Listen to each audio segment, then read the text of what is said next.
Hello guys! Kumusta kayo dyan? I hope na safe tayong lahat from, alam mo nyo na. Hindi ko na sasabihin, mahirap na, baka mapalo pa akong lolo.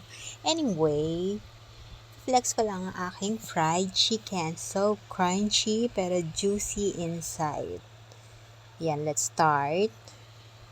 Yung chicken, binrain ko lang siya ng mga 1 hour. Yung tubig, nilagyan ko ng salt, and binabad ko yung chicken. Then, hindi ko siya hinugasan mabuti, ng super after brining. Kasi mawawala yung lasa na nilagay natin sa loob ng chicken. And then, ayan, mag-ready na tayo ng pang-marinate.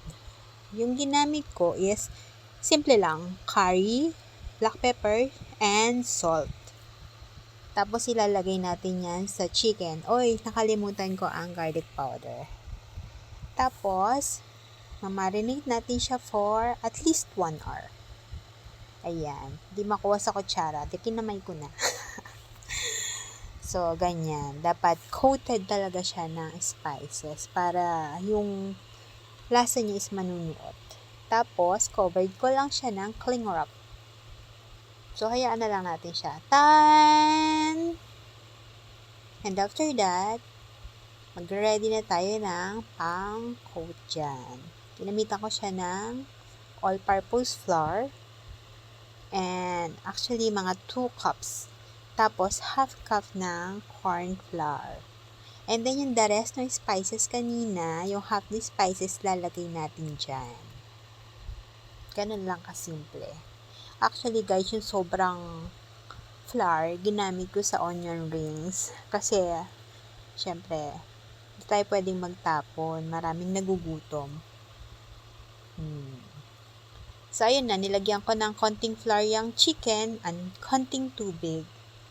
Kailangan matansya nyo yung texture ng flour. Hindi siya malabnaw, hindi siya malagkit, hindi siya thick. Ano yan? Malapot, yes. So, ayan na. Hindi na naman mubra ang aking spoon. So, ginamitan ko siya ng magic ng hand. May malinis ang kamay ko, Yun. Talagang as in. Diba? Ayan. Well coated na siya. So, pwede na natin siya i-fry. And, ang oil, kailangan consistent ang init. Tapos, ang flour, kailangan pinipiga. Tapos, bago prito, taktak mo lang para malis yung excess ng flour. Bakit natin pinipiga? Para pag naluto siya, alam nyo yung crunchy na na flour na basta makita nyo mamaya. Ang hirap i-explain.